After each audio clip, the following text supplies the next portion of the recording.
if you just look at your resume of collaborators, James Robinson, Alan Moore, Neil Gaiman, Grant Morrison, Greg Rucka, no one else has this ever in the history of comics. I've checked, I've double checked, I've triple checked.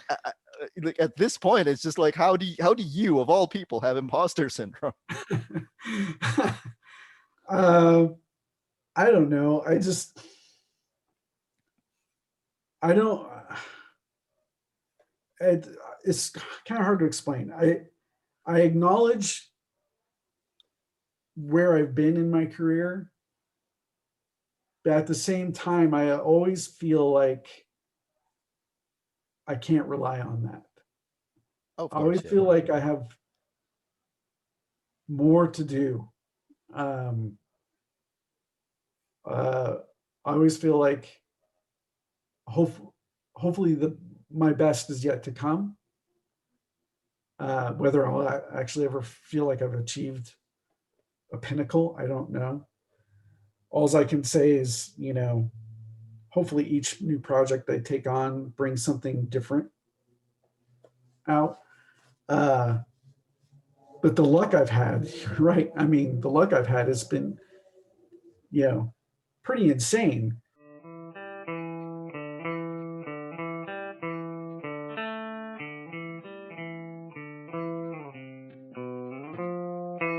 Hi, welcome back to the Comics Cube, everyone. Today we are with J.H. Williams III, and if all goes well, this is going to be the first show of 2021.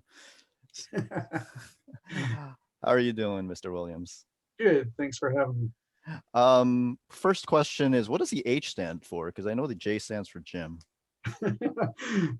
me. It stands for Herald. Okay. Yeah. And so I discovered your work through the first issue of Promethea. As you can see, I'm a big fan. Yeah, I appreciate that back there. It's cool to see those. Were you aware in this book you say that you've never had the guts to ask Alan why he chose you, but That's you might true. ask him someday. Did you ever ask him? No.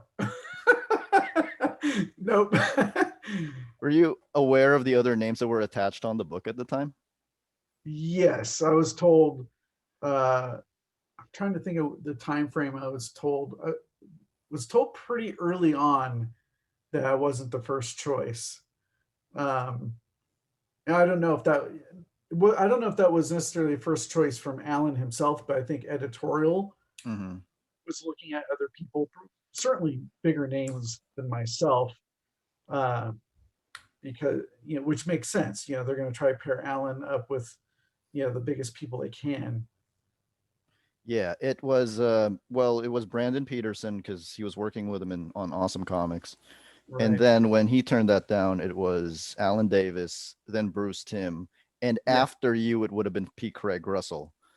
Ah. How does it feel? Like, I mean, obviously you're a big name now, but how did it feel like in 1999 being in that company of artists? Surreal. You know, I don't even. I mean, I know how my name came up, but being associated with those guys, and it makes sense that I would be down the totem pole for choices based on those guys' reputations. It shocks me that they didn't approach P. Craig Russell before myself. Honestly, uh, you know, I'm a huge Craig Russell fan. I'm a fan of all those guys, but I could see Russell really bringing some particular magic to the concept. But I'm glad it was me. I am too. Like, you clearly brought something to it that the others wouldn't have brought. I mean, when I saw that Bruce Timm was attached to it, I was like, that would have been a very different book. Yeah, for sure. I think he would have. I'm very curious what that would have looked like, just out of my own fanship perspective. I'm very curious what any of these guys' interpretations would have looked like, not knowing anything that I was doing with Mm-hmm. it. You know what I mean?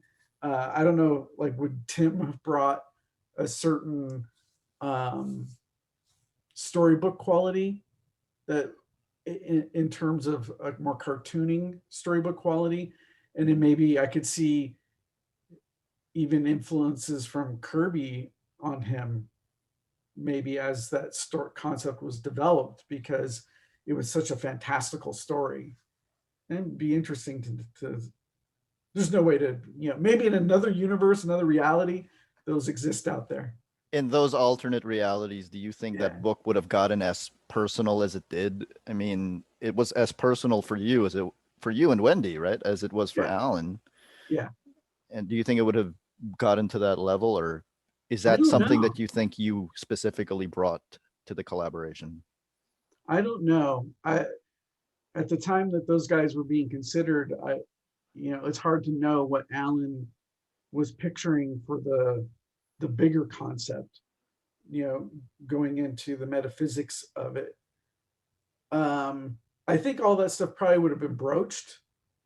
I don't know, without knowing those other individuals very well, how they would have related to the material versus myself. I think because I personally, because I had a personal relatability to the material, that maybe hopefully opened up the doors more for Alan to go further and further with it. Um, I'm not sure if what we would have gotten out of those other guys would have lasted as long. Who knows? Um, yeah. I mean, it had the largest number of issues, I think, besides Tom Strong, right? Yeah, and Tom Strong, Alan didn't write the last one fifth, I think. Okay. Yeah. Yes. So he actually wrote more issues of Promethea Right. than Tom Strong. Do you if I go back a little further and I look at your work on Chase and I look at your work on The Shade and Starman, I can already see some of the design elements. Mm, It was actually I noticed it was a little similar to because you were working on Starman, so I noticed it was a little similar to what Tony Harris was doing in terms of the panel designs and everything. uh, But then on Promethea, you just kind of let loose with all the double page spreads that would eventually become your trademark. Was that a personal request for Alan, or do you, no, not really. Let me think. I mean, the double page spreads, it's hard to remember exactly how those became so prevalent.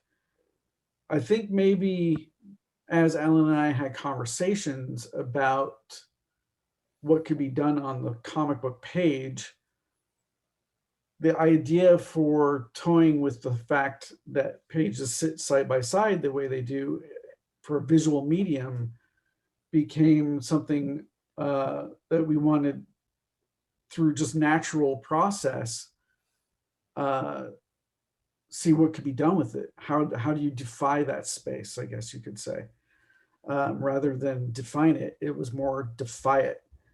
Um, but as far as the design aspects are concerned, I think probably 50% of the ideas that you see come from Alan, and 50% of the visual ideas come from me.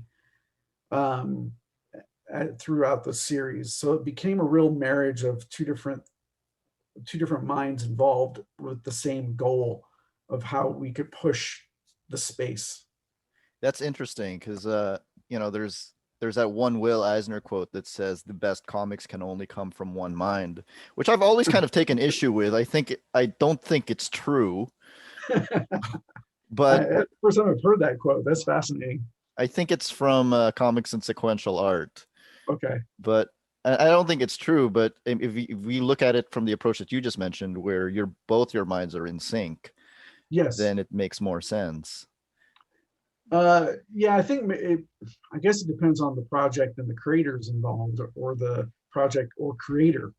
You know, um, with something like Promethea, I kind of felt like it really felt like it was both of us trying to do something unique. And as we would talk about the project, going along the series, it became like, oh, well, you have this idea. Well, that makes me think of this idea. Or the other person would suggest an idea in terms of like overall visual aesthetic to maybe a particular chapter or something like that, quite often we would converse before Alan would write that next chapter.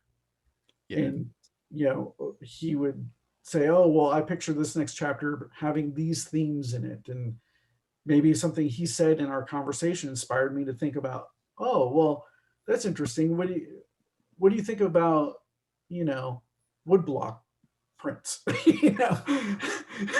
And we would talk about different visual aesthetics, and that would find its way into the scripts, and he would write towards those ideas. So it very, very much was like a push and pull in seeing where the other person was willing to go on both sides, I think.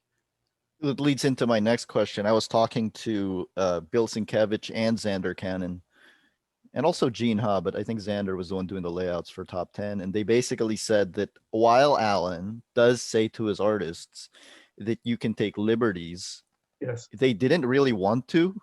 Uh-huh. Is the same as your experience, or No. no? I felt the freedom. Okay, so he would most very, very often some of the ideas would find their way into the scripts anyway, as we had already previously talked about a visual theme or visual idea, like, oh, maybe this issue should have the focus should be impressionist painting. I would throw that out there. And then he would go, oh, well, that makes me think of this. And how do we work that in? And things like that. And it would find its way in there, which made me feel like even though he would go through these long, very descriptive moments in the scripting, he would always end it with, if you see it differently, go for it. And I was at the beginning, I wasn't sure how literal he was about that until I actually asked him. I was just like, I called him up, early on thinking of an idea. I'm like, hey, I've got this idea. And he's like, well, if that's how you see it, do it, So he was extremely open, and that made me feel very comfortable. And maybe that lended to why the series feels so collaborative and so willing to take risks, because we both kind of were like, hey, let's try it. Why not? I was interviewing Todd Klein as well, and I asked him about ABC, and I asked him, like, of all the artists in ABC, who do you think changed the most from 1999 to 2006?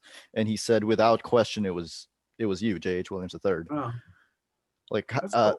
do you think, like, can you describe like your personal or artistic growth throughout that particular period? Sure. Because I there's a kind of always, difference. what's that? There's a difference. There's a very visible difference. I kind of feel like Promethea allowed an evolution to occur that I hoped I would have always gotten there, regardless of Promethea as being the project that it happened on. Primarily because throughout my career, I've always tried to push myself to something else than what I did the day before. Mm-hmm. But what with Promethea allowed, it was the perfect vehicle to say, oh, let's see what I can actually do. I have no rules. The rules are set by myself. So it's not like working on a Batman book or a Superman book or a Marvel book where there's all these established things already taking place and you can only get away with so much manipulation. Where with Promethea, it was all world building content and all original content. And then it was about acceptance and exploring and pushing the idea of imagination itself. So it was the perfect vehicle to allow me to see where we could go. So in terms of personal growth, I feel like I learned a lot on that. Mm-hmm. In some ways, I think I learned more, not just necessarily as an artist. Of course, I feel like every project I do, I learn something new with my art, and try to try to force myself to learn something new with my art as I go along, regardless of what the project is. But the thing I think I learned the most about with Promethea was what kind of stories I want to tell and the way I want to tell them. Um, you know, not just as an artist, but as a as a writer. Yeah, You know, how could you not? You work with Alan Moore for 6 years. How could you not learn something by osmosis? You know, of course. yeah. Did who's your favorite Promethea to draw? Oh, I don't know. Oh, that's tough. Okay, which of Sophie's two costumes is the one you prefer to draw? I prefer the red. Really? Yeah, because I That's think it's interesting. more. Yeah, I think it speaks more to what she ended up being about. There's Mm-hmm. something um, more regal about it, I guess you could say. The fact that it moved from less of a warrior woman kind of look to something more regal and goddess like. Yeah. Um, and in some instances, like, a fiery angel um, felt more appropriate. Promethea #1 for me was the most mind-blowing first issue I've ever read of Oh, cool. anything. And then 11 issues later, Promethea #12. Can you talk to me how that came about with the each page leading into the next and the It last was, page leading into the first? yeah. I think it started off as an idea from Alan about having it be an issue that was supposed to fold out like an accordion, Mhm. um, and that was our original intent for before he started writing. Um, what's fascinating from a creative aspect of that issue is he didn't write it all at once, and so dealing with artwork where I knew I needed to connect things from each spread to each spread, even though it's a menagerie of things and almost a tapestry with different layers and levels that need to coincide with each other. His writing process was no different on that than it was on the entire series, where he would write some pages, send them over, and I would get started. Uh, and there was a point on the issue where I don't know. I'll just randomly saying I'm drawing pages 6 and 7. I want to know what's happening on 8 and 9. I don't have 8 and 9 from him, so He I would doesn't know. call him. Yeah, I would call him. What's happening on the next page? And he'd be, honestly, I don't know, Jim, because I haven't written it yet.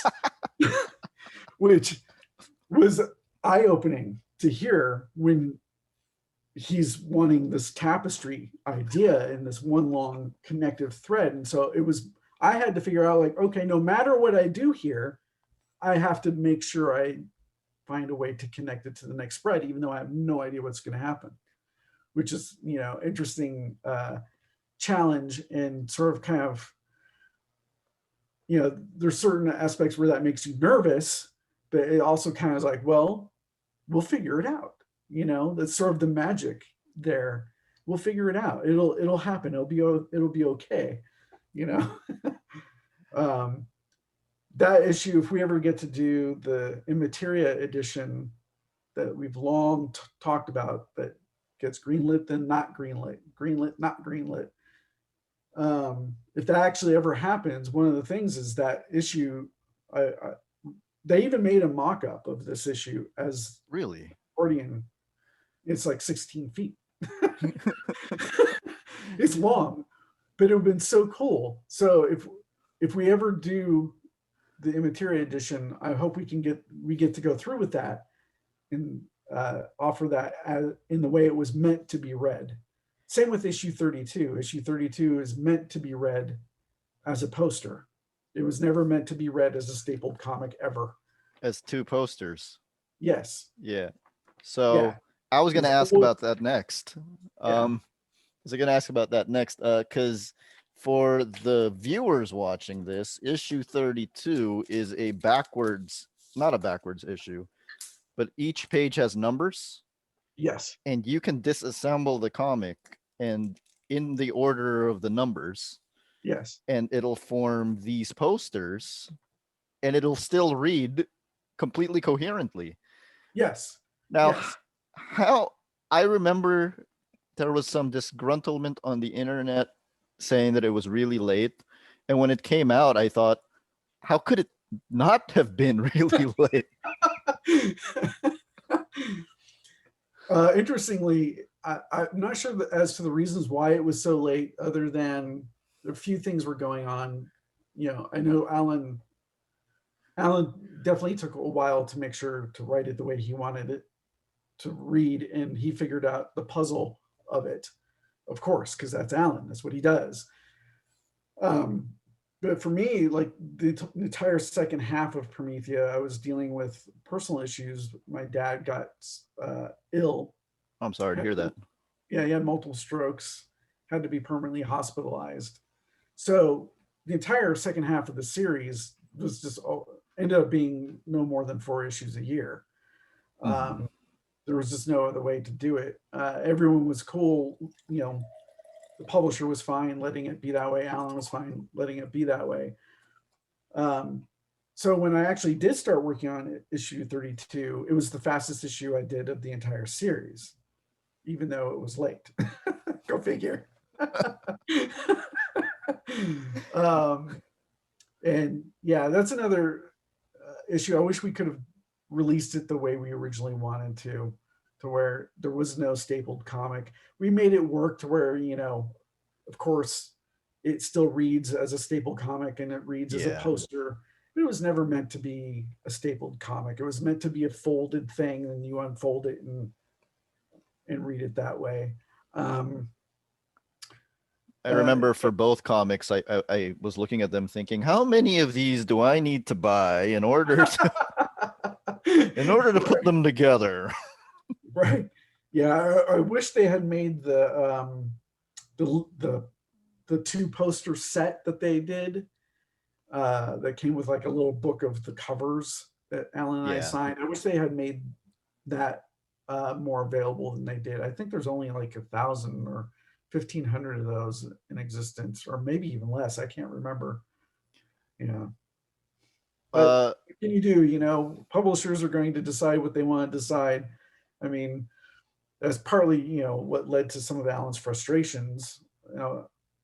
Was the some of the restrictions that come about when you're dealing with a large publisher. So something like, even with Promethea 32, the one example, besides not being able to release it as a full-on poster only, some of the trails like the onks and the little stars and stuff, those were yeah. actually, we originally wanted those to be a colored ink, like a metallic silver and gold Yeah. uh, metallic. And even though we got the posters, they didn't want to foot the bill to pay for the extra ink, that sort of stuff. And for someone like Alan, who's just about ultimately mostly about just being as creative as possible, it drives him nuts to run into those kinds of limitations when he just wants to produce an artifact. Um, and I understand that, how difficult that can be. Yeah, Alan has a reputation on the internet, which I believe is driven by him not being on the internet. Uh, Yeah, the and people have they read these headlines and then they ascribe a personality to him. And I yeah. ask you what he's been really like in your experience. In my experience, he's one of the warmest individuals I've ever met. Um, is yes, in interviews he can come across as being cantankerous and rightfully um, annoyed and frustrated with some of the things that have happened to him in the industry. But a lot of times when he's speaking with criticism in those interviews, what's fascinating to me when having conversations with him in the past, and he would discuss similar criticisms, the result, even though he was serious about them, he would speak with a sense of not joviality, but kind of like A little There's over the top. a little humor there always. Yeah. About things.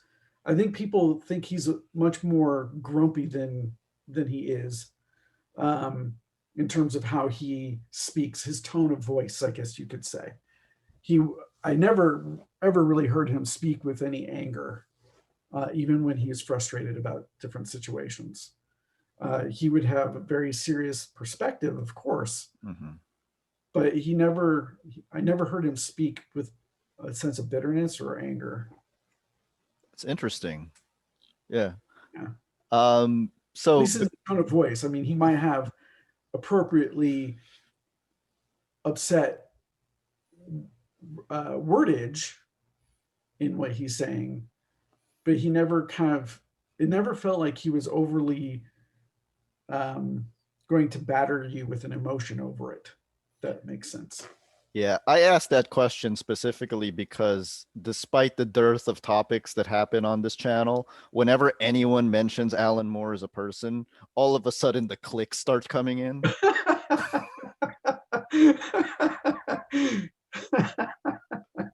And I'm like, you guys, you are we way too obsessed with people as, you know, outside of their work? I don't know. But how do you feel about DC using Promethea in the main DC line? Well, I understand their reasons for doing it. Um, what was shocking to me when that first happened in a couple of years ago now, I guess Yeah. already, uh, is I didn't find out until the rest of the world found out. Really? Uh, yeah, I wasn't informed, and that's what really made me so angry. Um, and I don't know if it's because I was just considered the artist on the project, why it wasn't they felt it was necessary to talk to me ahead of time about it. I knew they weren't going to talk to Alan about it. Um, Matter of fact, when that whole thing was taking place, I called him to talk to him about it, and he wasn't aware until I told him, but he didn't really want to discuss it. Yeah, I think we know He how left it up DC's to me how to. conversation would have gone with Alan if they had tried to talk to him about it. Yeah, exactly. And he left it up to me on how to handle it.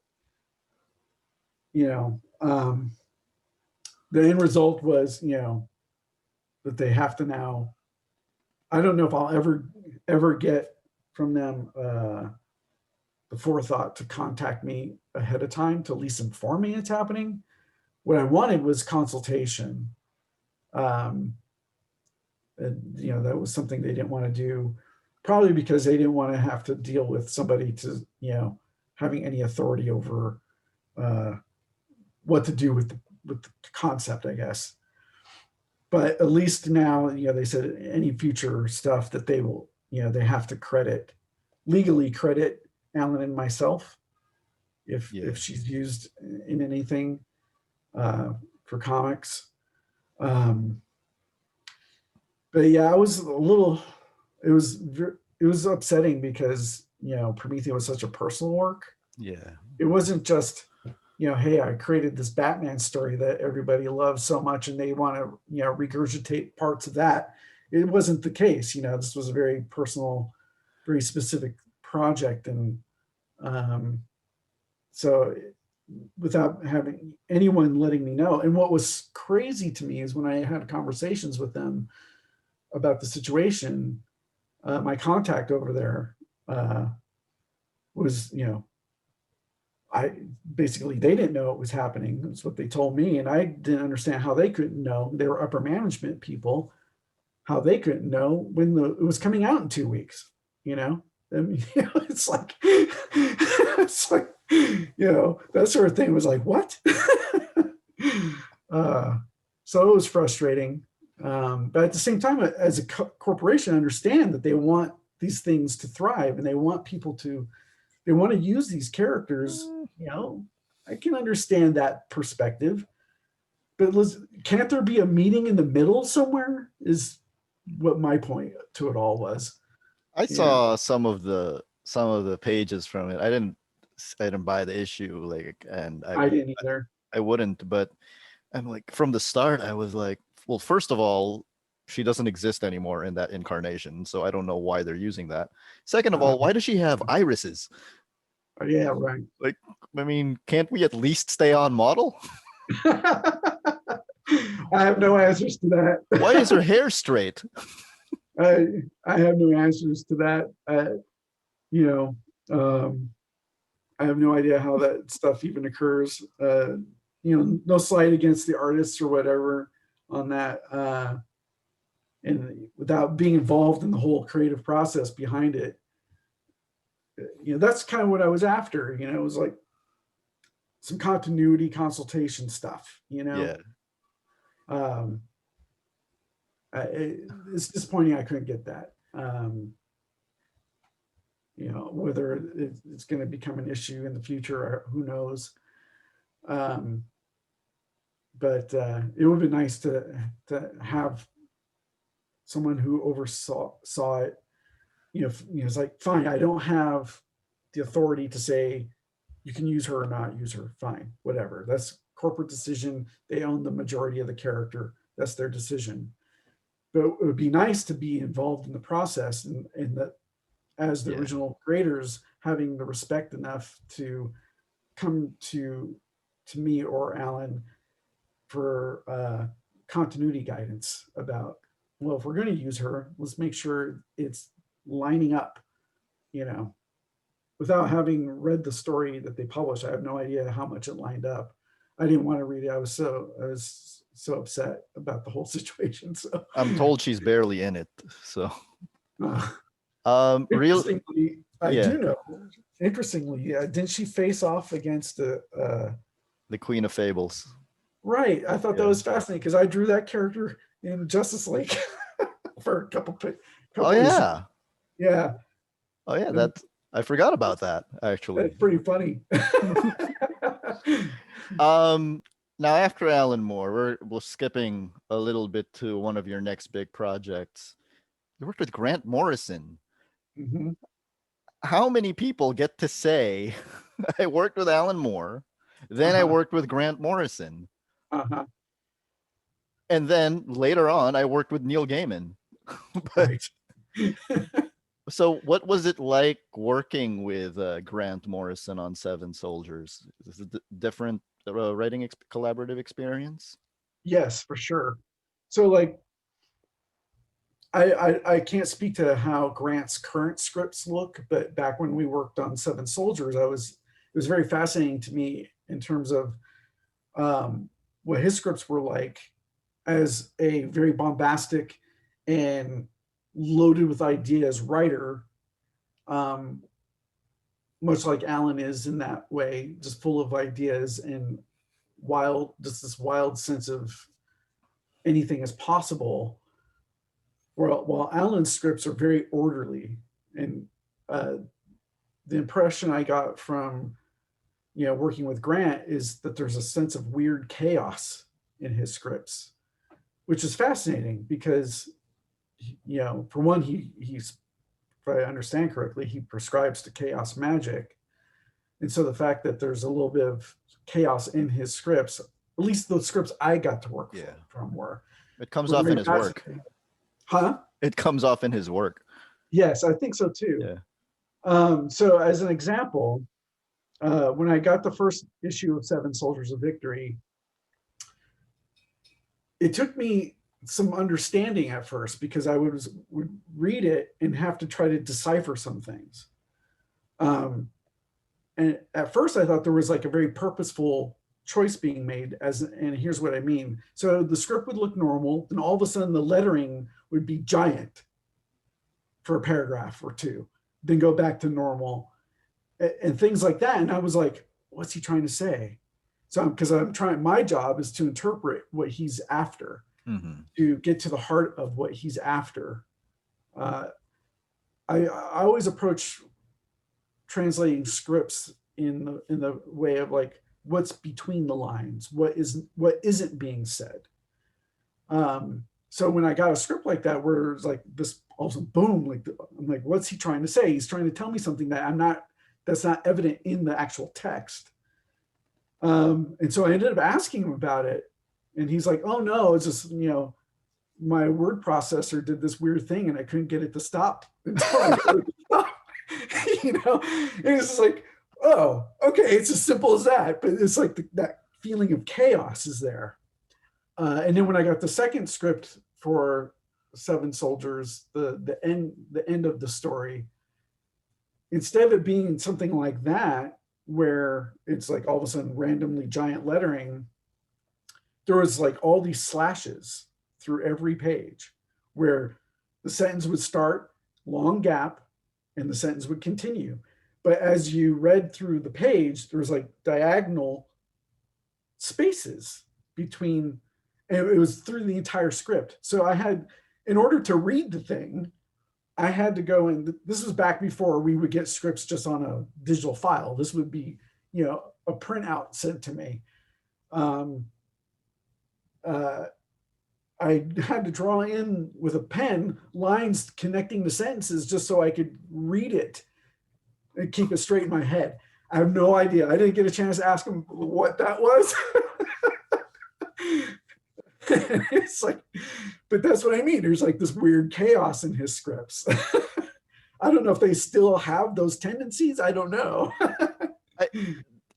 That's incredible because like I don't feel bad for saying this anymore, but Seven Soldiers #2 is more confusing to me than anything in Promethea.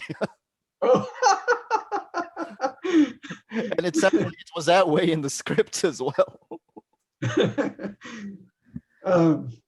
Yeah, I mean, some of the weirdness in Seven Soldiers number. Okay, one of the things that's fascinating about Seven Soldiers #2, or the end of the story, is I remember having a sit down discussion with Grant at a bar.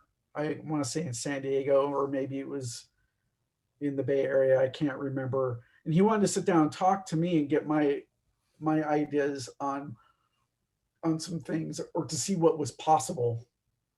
And one of the things he had said to me is his original layout for issue 2 was going to be 80 pages, but he couldn't have 80 pages. He had 40.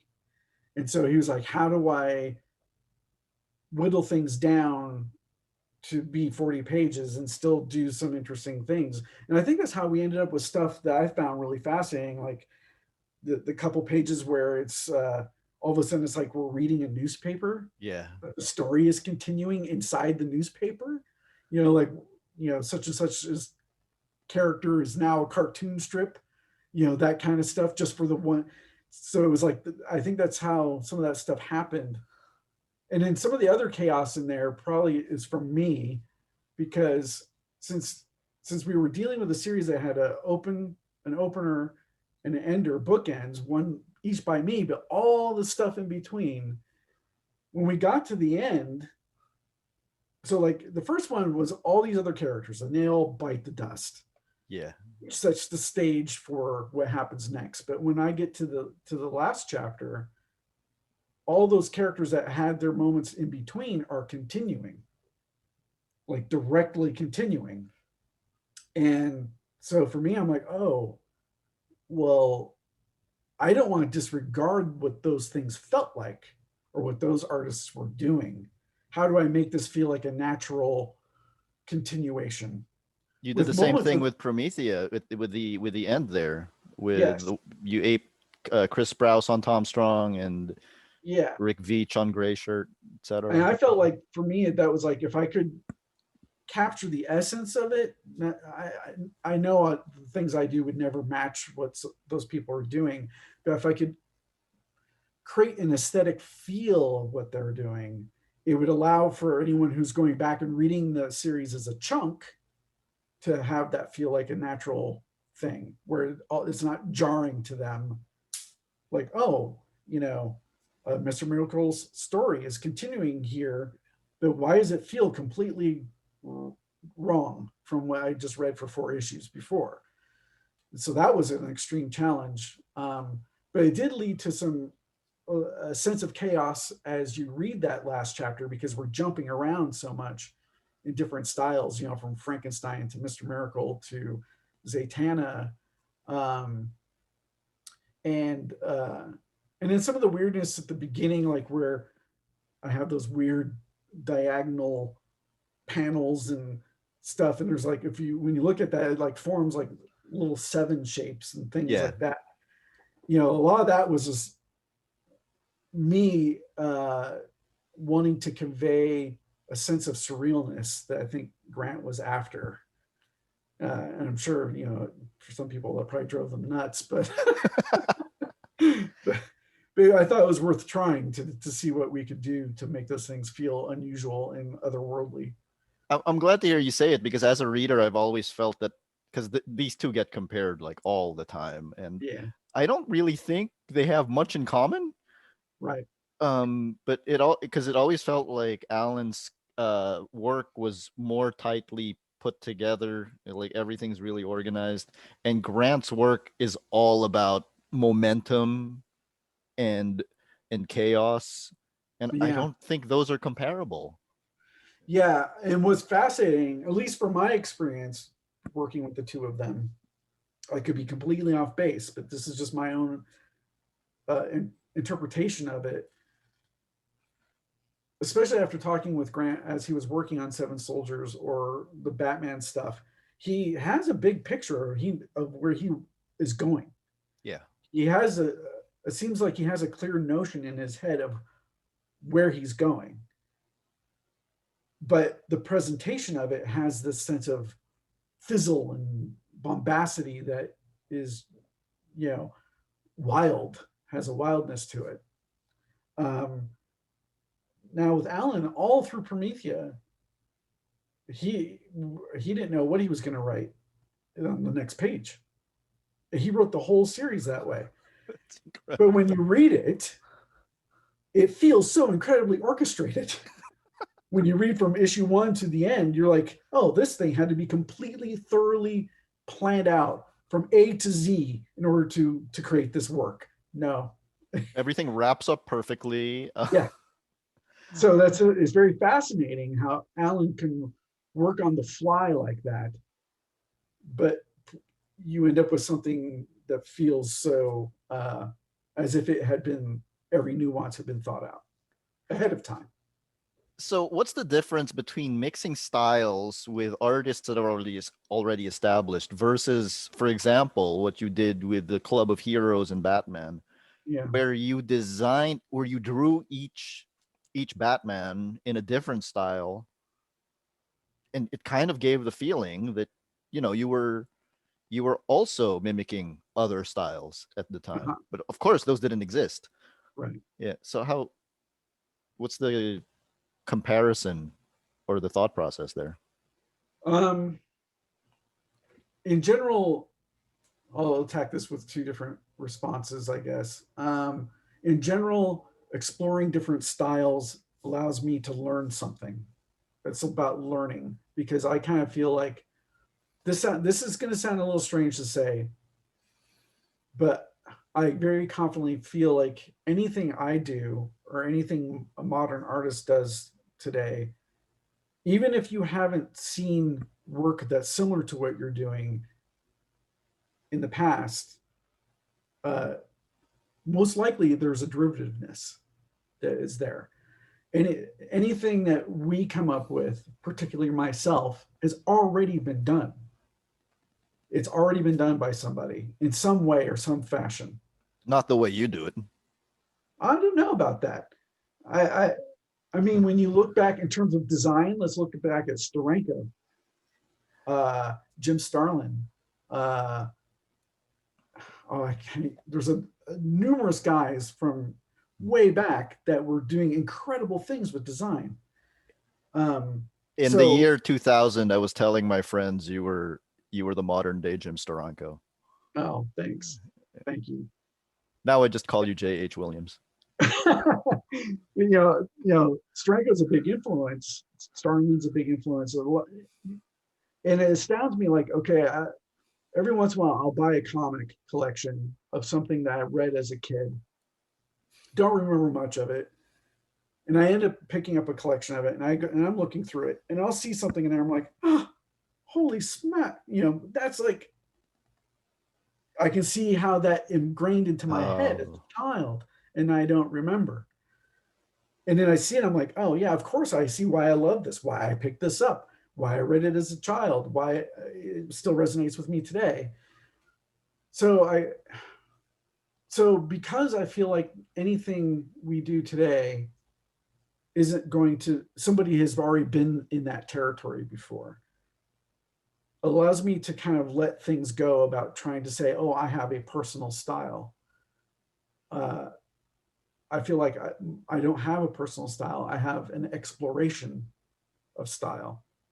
And that trying different things, something that might even be not my natural go to draw something, like if I just picked up a pencil and had to draw on a whim, um, and trying to do something else, is a learning process for me, to explore those things that might not be natural for me to do.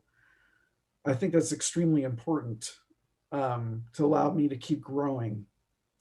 And it's also humbling because having the understanding that anything I do, someone has already touched on that territory, keeps me kind of in check, you know, uh, that, I might be presenting it in a way that might not have been considered before, but the roots of what I've done or what I'm doing already came from something else. Even if I wasn't fully aware of it, sometimes it's subconscious. Now, in terms of like the characters in Batman the Black Glove with the Club of Heroes characters, the idea for me was when I read what Grant wrote was, here he's presenting these a varied cast of different characters that want to be Batman archetypes or whatever, but he wrote them in a way as if they've all stepped into a Batman tale, but they've all been doing their own shit yeah. this entire time. So I kind of like, well, what did their comics look like? What does their comics look like? And that's what gave me the spark of like, oh well, this guy, I kind of picture him like this because maybe that's what his comic book looked like. And so I instead of trying to have them step into a Batman story and look like they were in that story of Batman's world, no, they needed to remain looking as if they're from their own stories, their own world. And what it does, it subliminally gives a cue to the reader without ever saying a word what that character might be.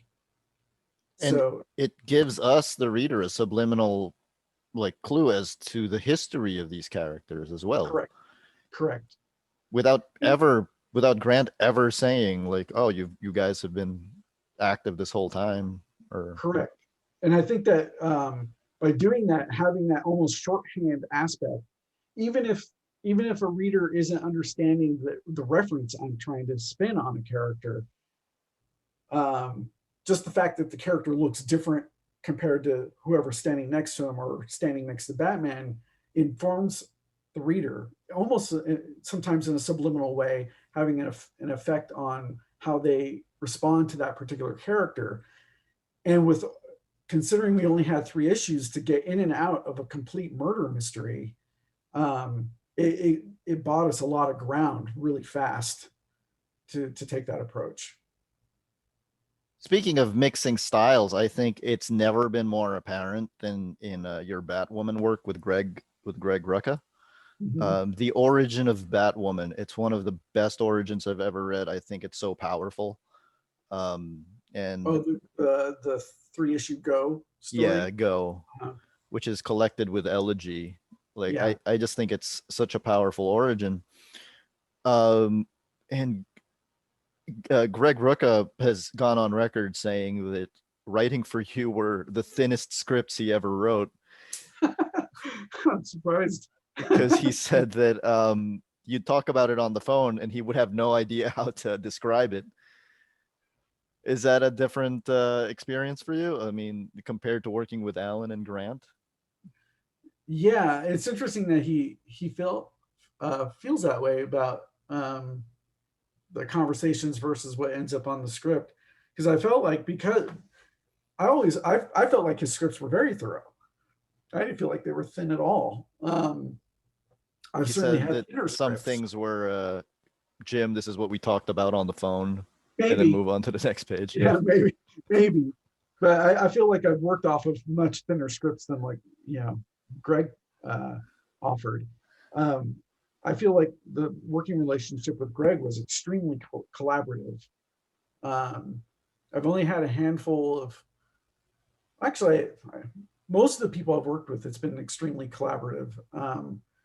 There's only been a few where I didn't really get to communicate with people. But Greg, I felt like there was a certain synchronicity taking place, much in the same way I have a synchronicity with Haden Blackman when we took over after Greg left. Um, there's just something there that feels very collaborative to me, and that everyone wants to bring their A game, and talk about the process and how do we get to a fully realized scene.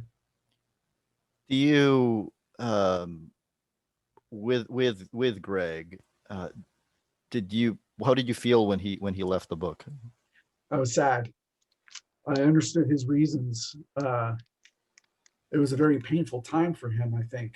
Um, it was pretty, yeah, that was a very rough time. Um, I understand why he felt like he had to go, and I was sad to see him go because I knew all the various ideas and things that he wanted to try and his love for the character. Um, and emotionally, it was tough for me on a career aspect too. Besides my relationship with Greg um, at that time, because as he was leaving, that was apparently that was a done deal. Him leaving was a done deal between him and DC at that time. And I get a phone call from upper management offering me to take over as writer, which surprised me. But I was like, oh, in a way that put me in a tough position. Because if Greg was going to go, I was prepared to go as well. Um, it just didn't make any sense for me to stay on with a new writer for myself.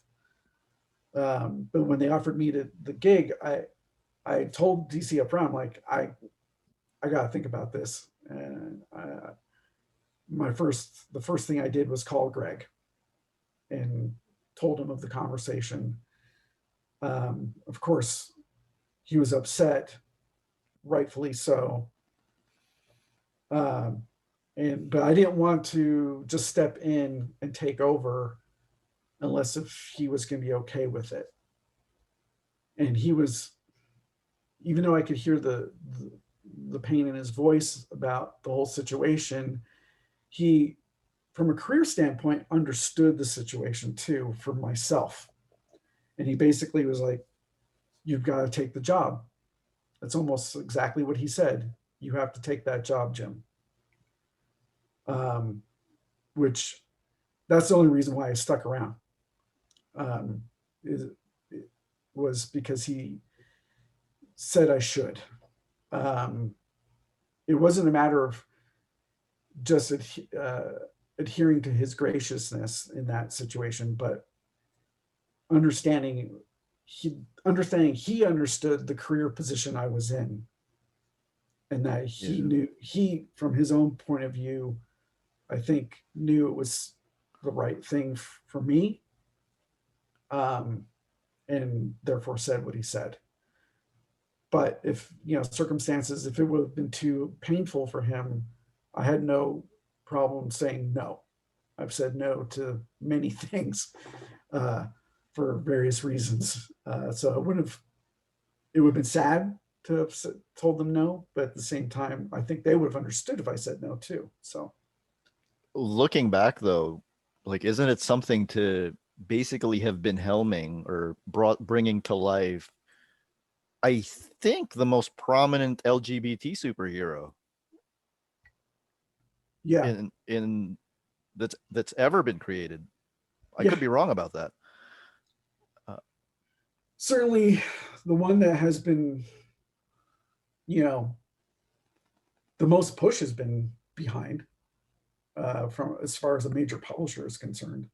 Yeah. There's other characters from that community in mainstream comics, but at that time, for sure, I mean, there was very little being done, very little being done. Yeah. So that was a big responsibility too. Maybe that also spoke to why I felt like I could say yes with Greg's blessing taking that job, because in a way I did feel a responsibility to that character and to what we were trying to do and represent for that community with that character. How does it feel when you see Kate Kane on TV? Like, Strange. I don't pay much attention to it, honestly. yeah. Or any of your works, if they show up on TV. It's strange. So like, you always have this weird aspect where I end up not watching a lot of it because I end up going, well, why'd you do that? Or why'd you do that? That storyline doesn't match. What are you doing? So I can't not look. There's no way for me to not be biased about it. So I kind of try to avoid it as much as possible and look at it like a lot of the TV stuff, or it's its own reality. It's not the same. It's not the comics version. And so it's got to be its own thing. And I have to separate myself from it in that way. Otherwise I worry about it too much, and I shouldn't have to worry about it so much. It's its own thing. It's its own thing, but there's some frustration parts, like when you see something like the DEO as a major story engine in Supergirl, you're like, whoa, that's kind of like surreal. But at the same time, there's like the whole nother political aspect involved with that, because you want to make sure that you're getting your just due for its creation and things like that. So there's some stress involved in that because of that sort of thing too. So my thing with a Batwoman show is like, is it going to look like a J.H. Williams comic on the screen? No? Oh. Okay, never mind. Other people can enjoy it. It's fine. Yeah. And then in Batwoman, you managed to bring back Cameron Chase. Yeah. Can you describe your attachment to Cameron? I know that that character means a lot to you. Yeah, it was interesting working on that in Batwoman, bringing her into Batwoman, because I was working on her with a writer that I didn't work with before on a Batwoman. So working with Haden Blackman on that stuff was fascinating. Fortunately, he liked Chase. He thought the original series was a good series and he enjoyed it. So he was fascinated about exploring that character and stuff. And one of the things that, for me, working with her again, was treating it as if, even though we were dealing with the New 52 and supposedly the DCU had rebooted for however many times since the original Chase series, I treated her as if, no, she's still been there doing her thing, and who is she now versus who she was when we wrote her back in the original series. And it ended up taking us to a much more cynical place with her, a darker place for her personality. I get more entrenched in what the DO was about compared to when she had her own series. From one of the things I didn't do was read the things that happened between the Chase series and Batwoman, like the things that she was in and elsewhere. I didn't really go back and look at that stuff.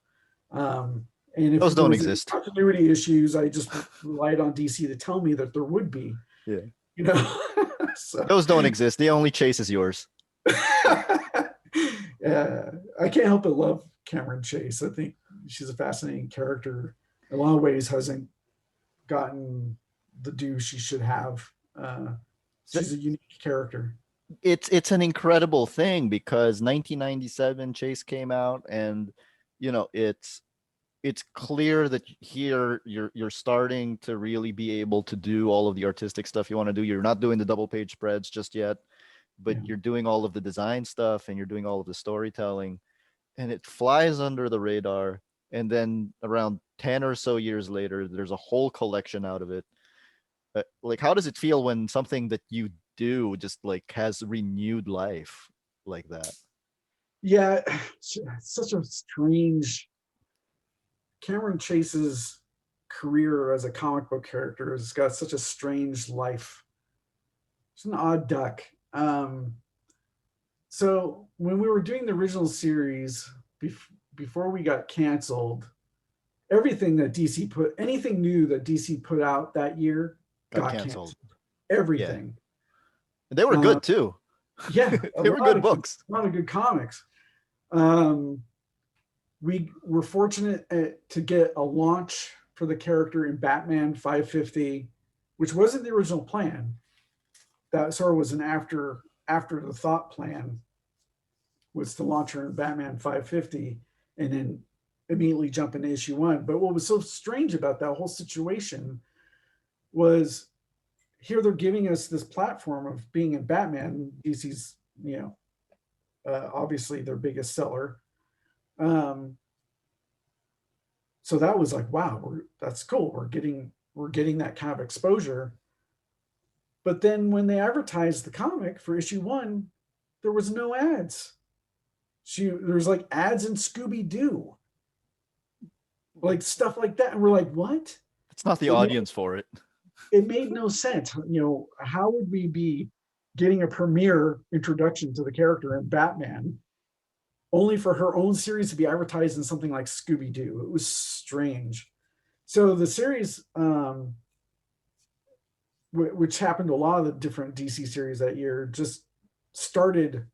It started with suffering in sales. You know what I mean? Yeah. But we were one of the few series that, as we were going, we started getting a buzz, and sales started being more even.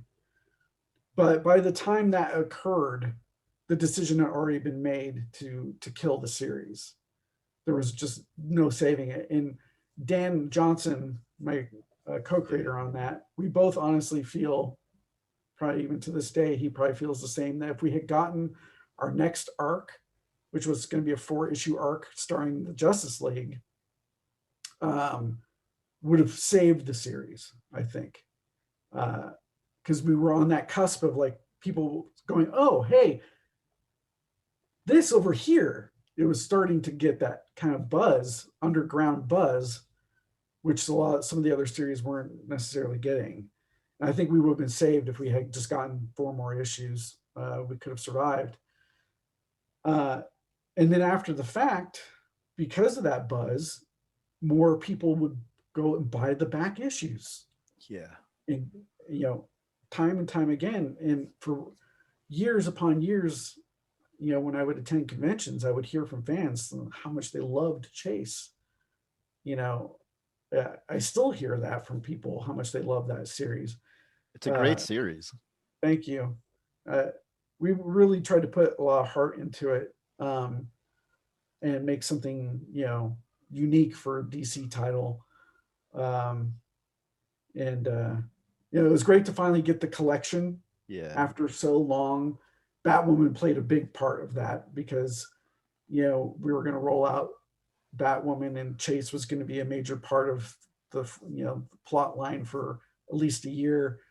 So DC was like, well, let's reaffirm her with everybody so that they understand more of where she came from to begin with, and the whole idea of the DEO and Director Bones and all that stuff.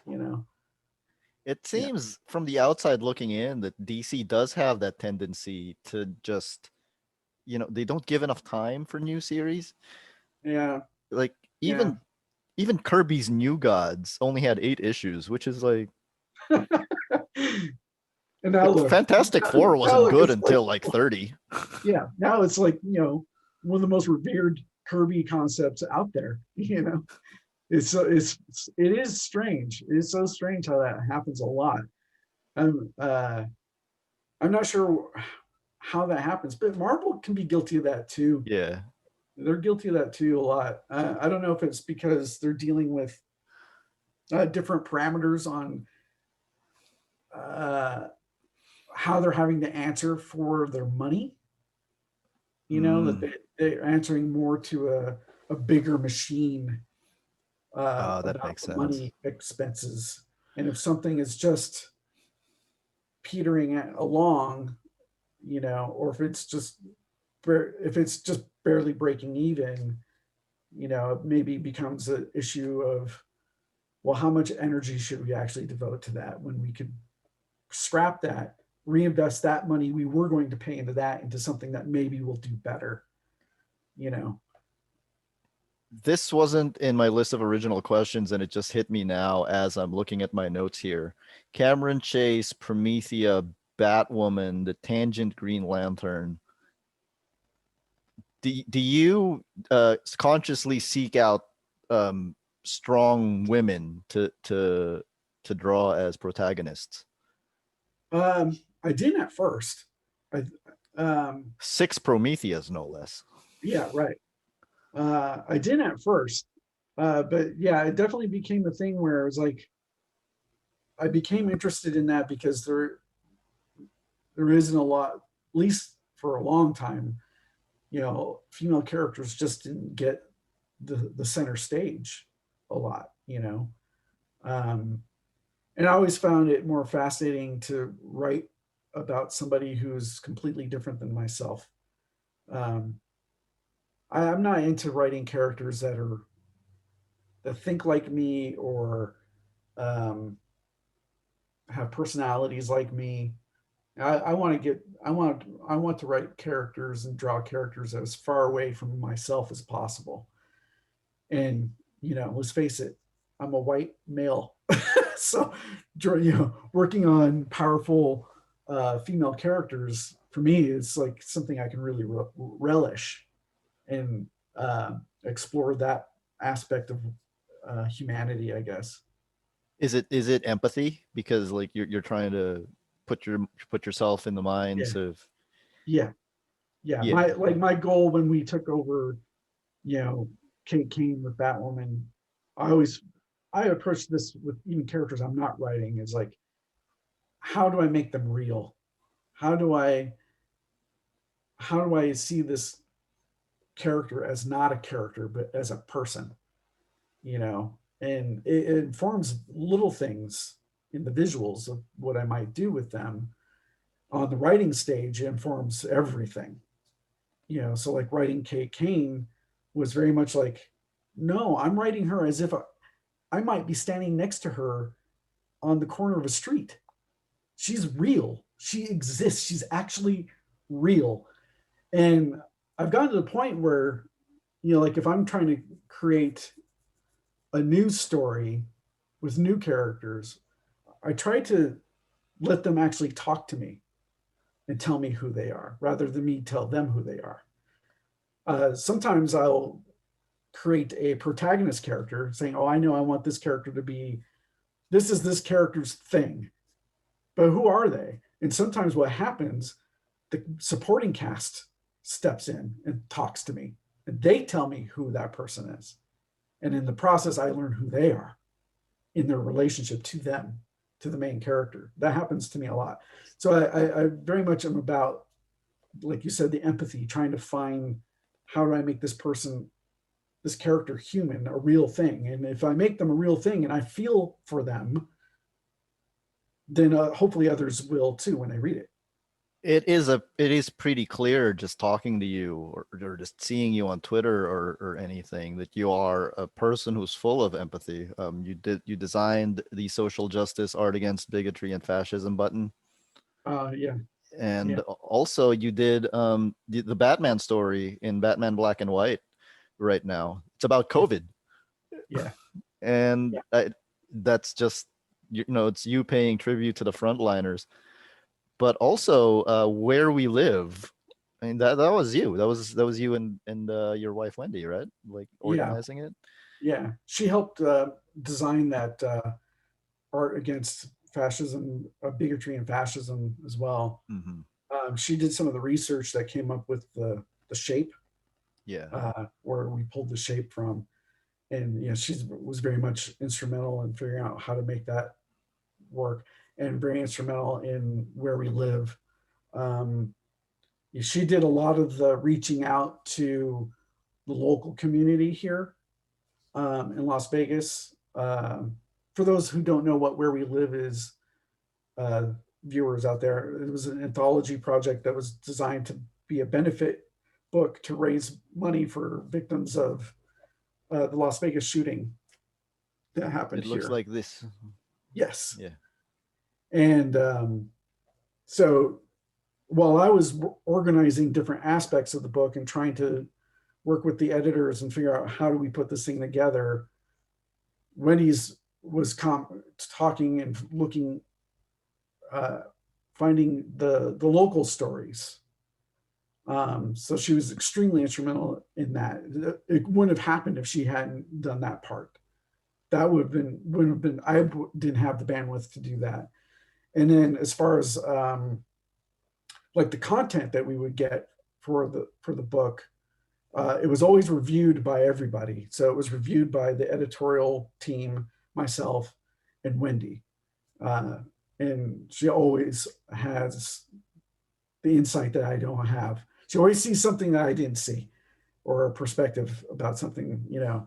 Uh, so yeah, that was, you know, I feel like I'm an empathetic person, but I think my relationship with her makes me more so Hmm. because she's extremely empathic.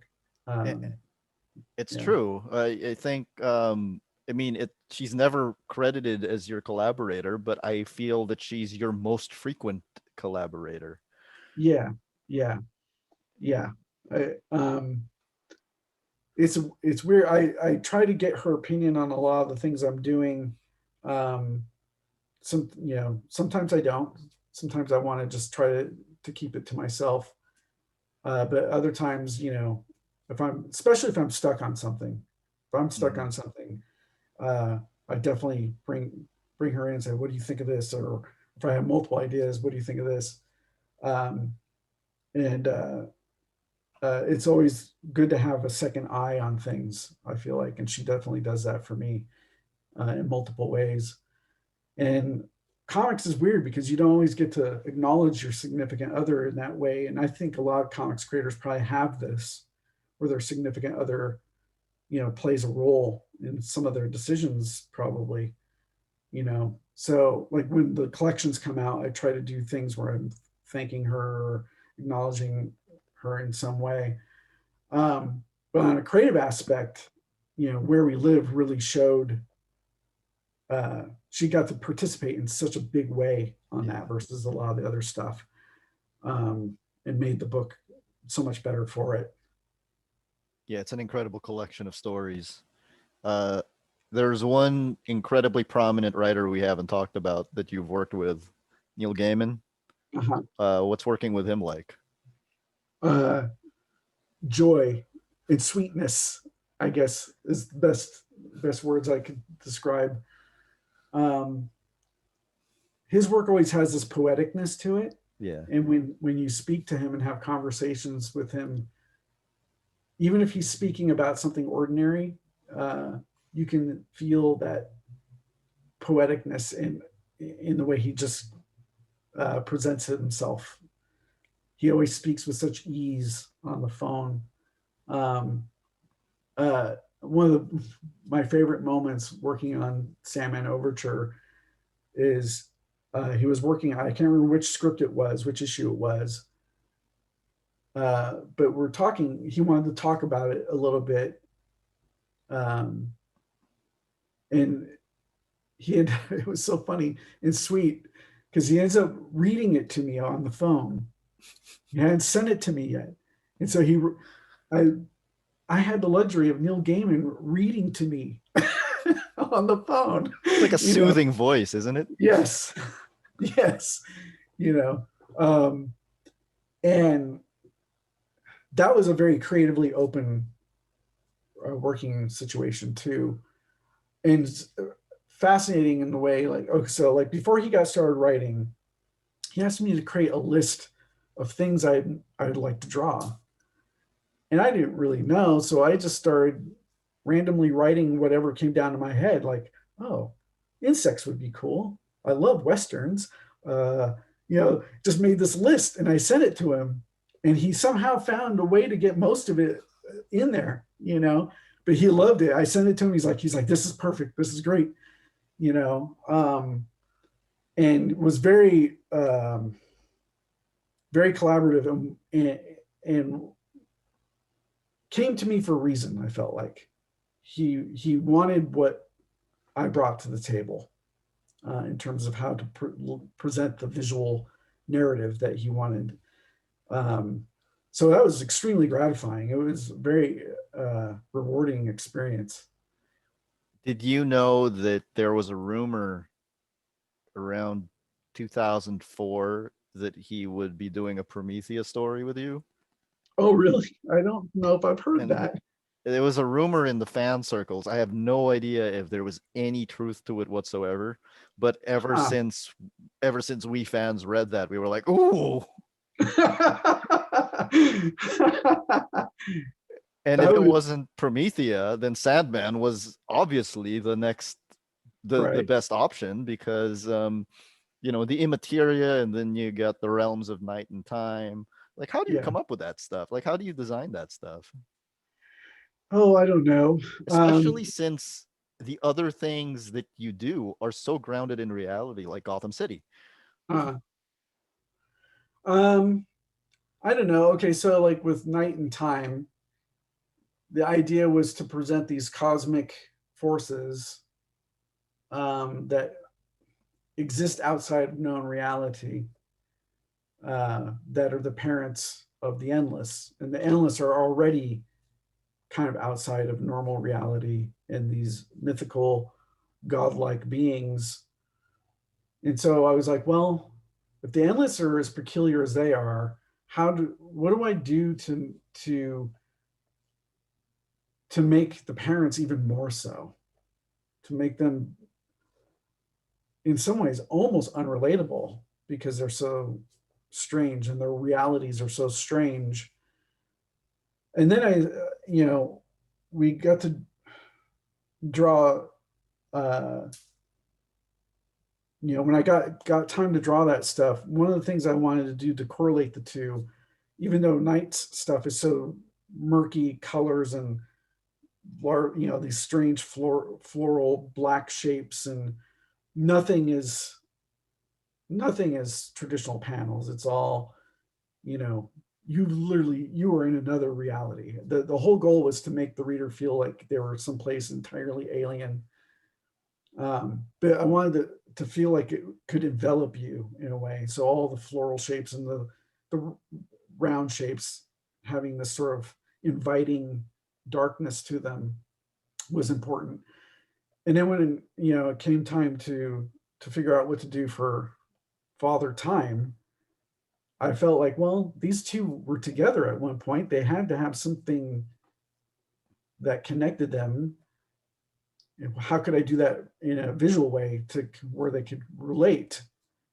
And so I decided to go with Father Time's his reality being very fluid and unconventional as well, and having that same sense of movement that Knight's reality has, but loaded with color in this bright openness, um, which kind of speaks to the differences in their personalities in a way. Because Knight seems, the impression I got from Knight is that there's a lot of unspoken things about her, and there's this depth to her. And Father Time seems very direct, Yeah. very, very direct, and that kind of, so the openness and the brightness kind of felt like it's there, you cannot help but pay attention to him. And that the ending to Sandman Overture was just, there's only been a few books in my life where I instantly went, wait, what? And then reread the entire thing all over again. Yeah. The twist at the end with when that when that one character isn't who that one character says that character is. I Right. was like, whoa, wait. That's Yeah. Sandman is an incredibly rereadable series, but I've never reread it immediately after. What's fascinating to me, not only that interesting reveal, but in the fact that when Neil was talking about it at the beginning, before he started actually writing scripts, he wanted it to be a science fiction series, which I thought was extremely intriguing to me as being a fan of Sandman, taking it into a territory that people might not expect, which also helped in a lot of ways to make the series, because my personal goal was to how do I make it a series visually that honors everything that came before. It feels like a Sandman series, and that feels right, but yet it's showing you something you hadn't seen before visually. So the fact that he wanted to go into a science fiction territory helped that a lot. But then when we started talking about everything going on in the timepiece and Yeah. Daniel's role, and that the it's genius, because basically Neil said, okay, I'm going to create this prequel that's really a sequel, and it's a loop. It's a giant loop. And what not only was that ambitious, but what ends up what how it changes what you read in the regular series. It The does. motivations of Morpheus completely alter, um, because the what's revealed in Overture is he, in order to save the universe in the past, he had to have Daniel send him the timepiece from the future when Daniel didn't exist yet. So that so the events in Overture, I always thought it was very peculiar when you read the original Sandman and Morpheus is going through these motions of helping bring about Daniel's existence, He's just only to basically letting it happen. right, Uh, only to let him only to die so Daniel could usurp the throne of Dream. Um, I always thought it was so peculiar because I'm like, what? Why is he so okay with this? You know, and what Overture does, it reveals that he might not be okay with it, but it's inevitable. It had to happen so he could save the universe. You know what I mean? yeah. So, like this foreknowledge of that he won't be the Dream King anymore, that this other entity, Daniel, will now be the new Dream King, and that he will pass away. Uh, it's so powerful in how it changes your reading of the original content and understanding his motivations in a completely different way. It's so, Yeah. it's very it's very cool. I don't know if any other series have done something like that. I love how it was sold to us, the readers, that it was going to answer questions about Sandman that were unanswered. And by the time it's done, it's like, well, I just have more questions now. Yeah. Since when do Yeah. they have parents? Right. Yeah. And And it isn't, it's just presented to you so matter of factly too. It's just like, you know. and I don't know why I'm surprised, because I'm like, I've read enough Neil Gaiman to know that he was going to do this. But Yeah. Yeah. what I'm very curious if he'll I mean, at the time he wrote it, a lot of times he talked about it as if it would be the last Sandman story by him. But then as he got farther along in the promotional process for Sandman Overture, he says that all the time. yeah, then he started, right. And then he's like, well, maybe not, and I started thinking about the evolution of the series.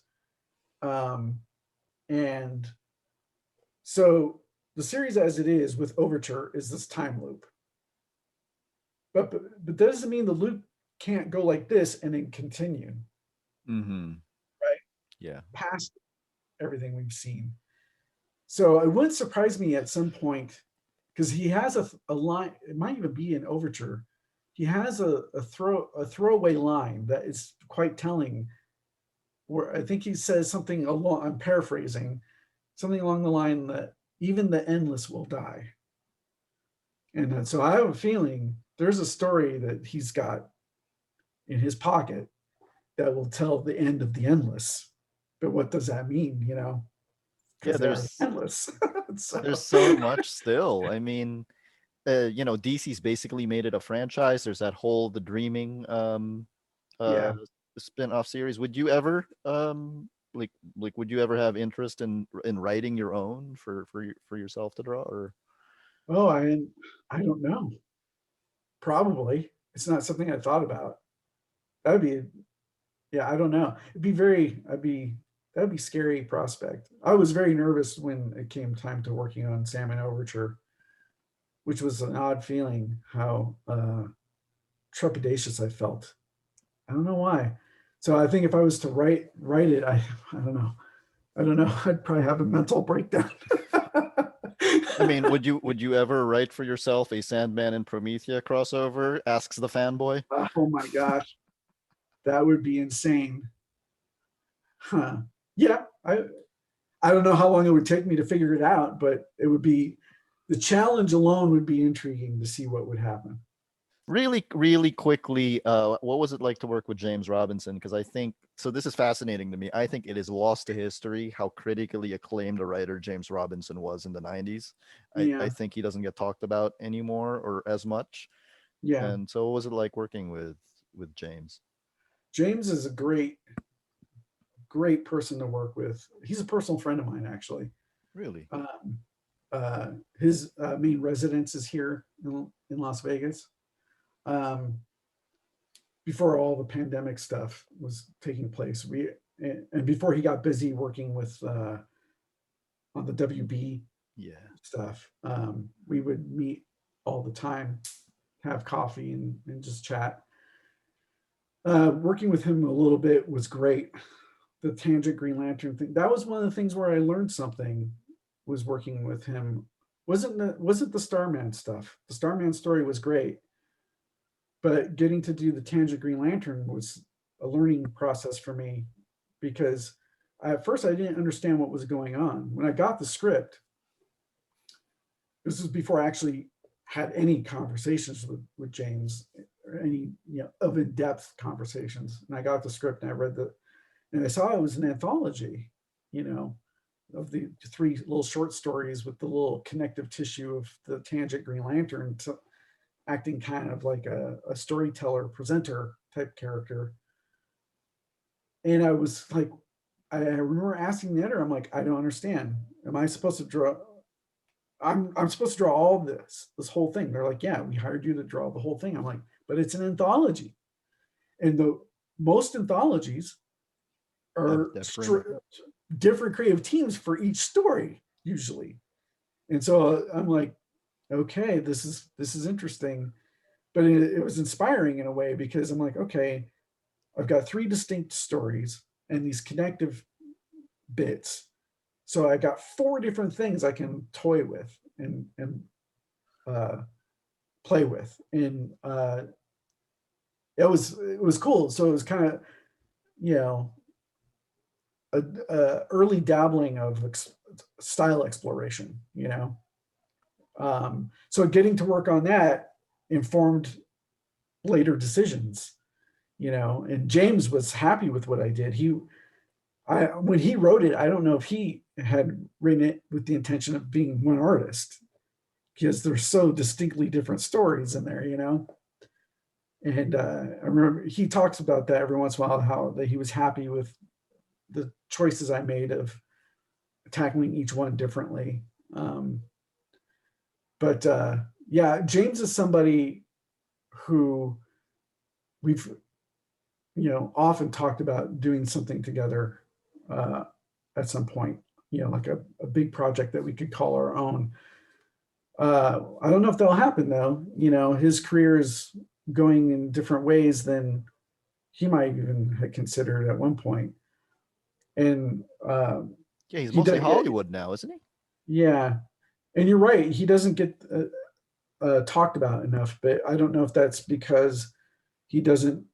He's been out of the comics work for a while now. That people, I don't know. It's like if you're not most of the people in comics, if you're not on the shelf every month, Yeah. you're easily forgotten. There's very few creators that manage to retain some semblance of recognition, even if they're not on the shelf for a while. I think this, it's not a very common thing in this industry.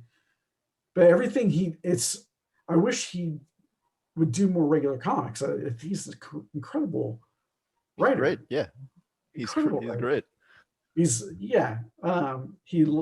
very much about creating characters you can relate to and believe in as people. There's that aspect to him. Um, And environments and worlds yeah, and and talking communities. about history, I think his knowledge is astounding. So, Yeah. okay, like Grant Morrison, we all know has this insane knowledge of comic book history, right? So does James. I mean, the knowledge he has is astounding. Well, because we'll end up talking about comics a lot, and he'll talk about stuff I have no idea. He just is incredibly knowledgeable, and he loves this medium. Um, so I wish he was in a position to uh, do more with it. But the screenwriting stuff and the behind the scenes stuff he's doing with the WB, that stuff excites him too. So, you know, That's because for me, like as much as I love Darwin Cook's New Frontier, I would put up James and Paul Smith's Golden Age right up yes, against it, uh, yep, issue for issue. I think yep, it's just as good. yep, I agree. Um, Scott Dunbier always tells the story. Well, it always gives out the sentiment that the greatest artists are the ones that are most unsure of themselves, and it Uh, kind of astounded me on Twitter when you confess to having imposter syndrome, uh, because if you just look at your resume of collaborators, James Robinson, Alan Moore, Neil Gaiman, Grant Morrison, Greg Rucka, no one else has this ever in the history of comics. I've checked, I've double checked, I've triple checked. I said, who's worked with Alan Moore and Grant Morrison? Oh, Gene Ha has worked with Alan Moore and Grant Morrison, but he hasn't worked with Neil Gaiman. Bill Sienkiewicz has worked with Alan Moore and Neil Gaiman, but he hasn't worked with Grant Morrison, and so on and so forth. No one else has this. Like, like at this point, it's just like, how do you of all people have imposter syndrome? uh, I don't know. I don't. It, it's kind of hard to explain. I acknowledge where I've been in my career, but at the same time, I always feel like I can't rely on that. Oh, of I always course, yeah. feel like I have more to do. Um, uh, I always feel like hope, hopefully my best is yet to come. Whether I'll actually ever feel like I've achieved a pinnacle, I don't know. All I can say is, hopefully each new project I take on brings something different out. Uh, but the luck I've had, right? I mean, the luck I've had has been, you know, pretty insane, especially when you think about, I'm not one of these guys that where you see my work on the shelf every month, where I have, 12 issues a year. I mean, that doesn't happen. But And that's a so to testament have to my your work be skill, so though. limited, but still be attached to these very talented, highly respected authors is like, I don't know. It's magic. That's a testament to your skill, though, because that means that they are banking on your work to sell in the book market Yeah, in maybe. collected editions. Yeah. I've seen that argument a lot where would you rather have somebody who can make a monthly schedule or somebody with a much higher level of art, but the schedule isn't there. And I will always fall on this side just Uh, because years later, when I'm rereading everything, I'd just rather have the quality. yeah. I understand what you mean. I and when I set out to do these things, even my own stuff, like what Hayden Blackman and I did on Batwoman, I don't know. I always set out to do comics that I want to read, Mm-hmm. to try to create something that if it was done by somebody else, would I read it? Kind of thing going on.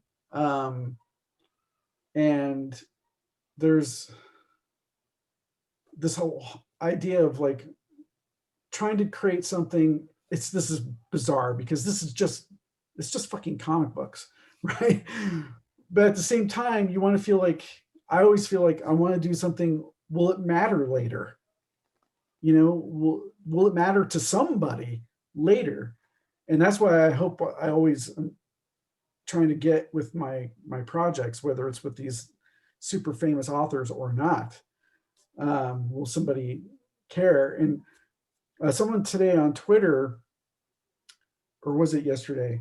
I had talked about being almost done with issue 6 of Echolands, Yeah. and that the new pages have been kicking my ass because they're so difficult.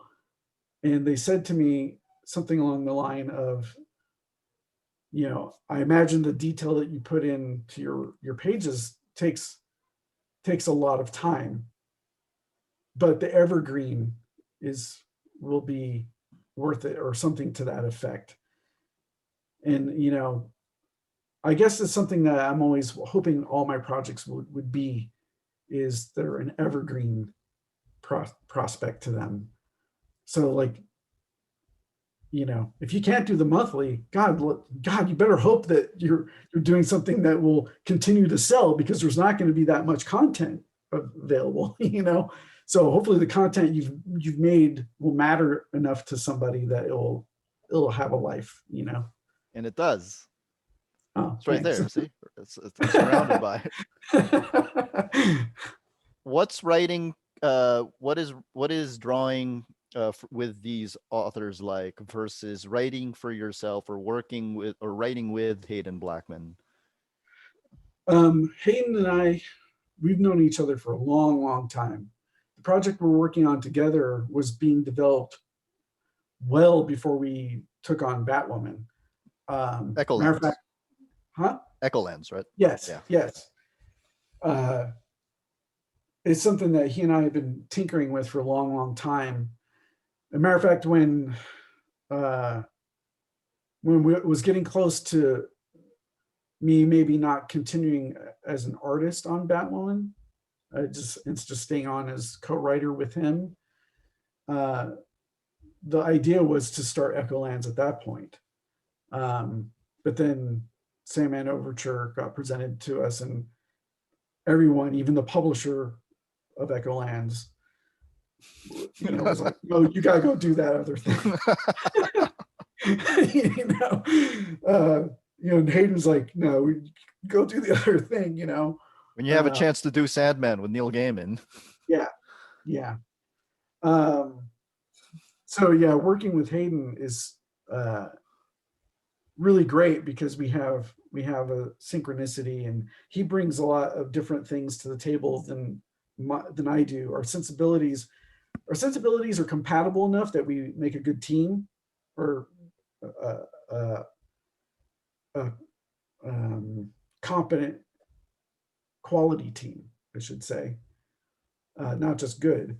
Um, but we're different enough that we kind of can bring different things or different thought processes into the process. Um, and the way we write the scripts is kind of unusual. We never stick to the same formula on who's going to do what. Uh, Sometimes he'll take the lead on a script, or I'll take the lead on a script, or I'll write specific scenes and then he'll write specific scenes, and then we'll trade off and pick away at them until we come to a unified whole. Uh, and then because we're both getting to be a writer and I'm not working with a different author, I get to have the fun of having a say in dialogue and things like that. So we end up going over the dialogue, usually over the phone.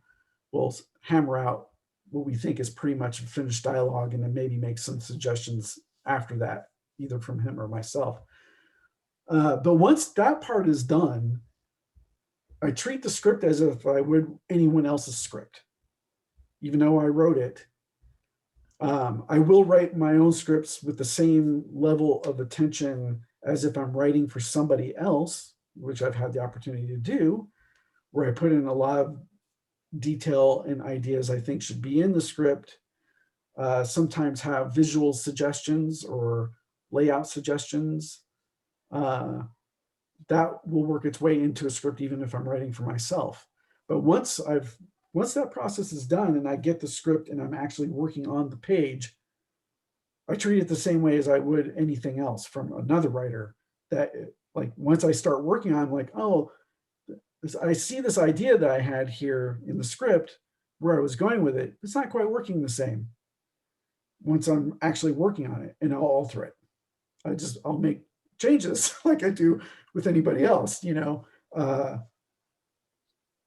So yeah, I'm pretty brutal in that regard about, you know, kind of disregarding that I'm the one that wrote it or well, co-wrote it with Haden, you know. And I'll treat it the same as if I was working with Alan Grant or Neil, where I'm like, oh well, let's make it work this way, or you know. What can you tell us about Echolands? Like, what would the elevator pitch be? When would it be out? I can't say the launch date yet, um, but let's see. How do I describe it? It's a mythic fiction taking place in a reality where any genre is possible. And there's a big mystery involved as to why. It sounds like you came up with this idea so that you could draw anything possible. Yeah, partly. And once the reveal is made, hopefully people will go, ah, okay. Because yeah, I mean, like, you know, we have stuff like, you know, a fantasy character comes from, you know, Wildwood, next to a character that is like a black and white, comes from like a black and white 70s horror comic that's a vampire, and she comes from Horror Hill, you know, and all these things, but they're all these characters are put together. There's a character named Castrum from a place called Old Chicago, and he looks like he stepped out of Dick Tracy, you know. So it's like, but once we reveal, you know, the mystery of how this is possible, people are going to go back and hopefully they'll enjoy it enough that they'll reread it and go, I see where these clues are and things like that. It's a big story. Not sure how many issues it's going to be yet. We originally had a set number of issues, but as we started writing, some new ideas came to us with some of the characters that kind of broadened things out for the better, but it also kind of means we're not sure how long it's going to be. So hopefully it's successful. We'll make it to the end. Sounds epic. I can't wait to read it. I don't know if it's evident, but I've pretty much owned every work you've ever had. Nice. And speaking of that, one of my last two questions is Mick Ray. Yes. You once said, like early on in your career, that you weren't comfortable inking your own stuff. Yeah. that you had Mick, inking it, and then Yeah, obviously like you ended up inking your own stuff eventually.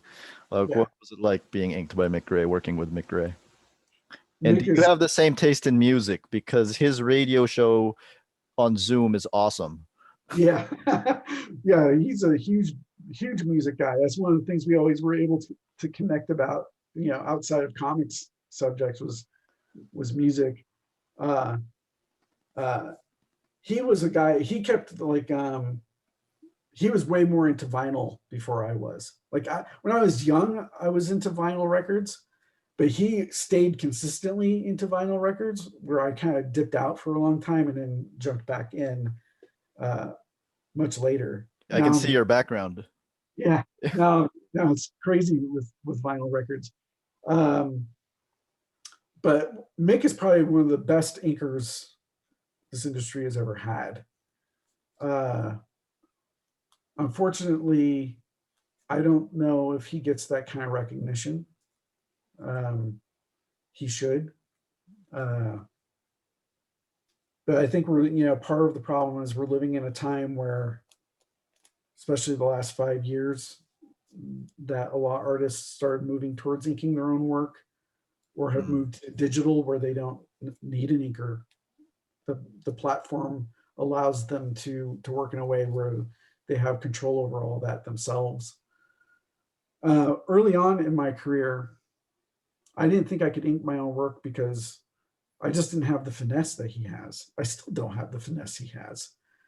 Um, there's things today that, you know, I ink. I'm like, well, if Mick would have done that way better than I did. Um, but I've become such a mishmash of things and different styles and techniques that I think it's okay that it might not look the way he would have done it. Um, Even though, it might have been better the way he would have done it. Ultimately, I ended up inking my own work. It wasn't out of a dissatisfaction of working with Mick at all. It was more of a personal growth. Because Yeah, Mick, like I said, I mean, he's incredible. I mean, just look at the inking work he did with other artists after myself. The stuff he did with Patrick Gleason is a great example, or some of the stuff with Ryan Sook, where he inked a little bit of his stuff too. Just tremendous talent. Um, I feel like you have to ink yourself exactly because you have so many styles in one go. If you yeah, filtered that through another inker, that might get lost in the process.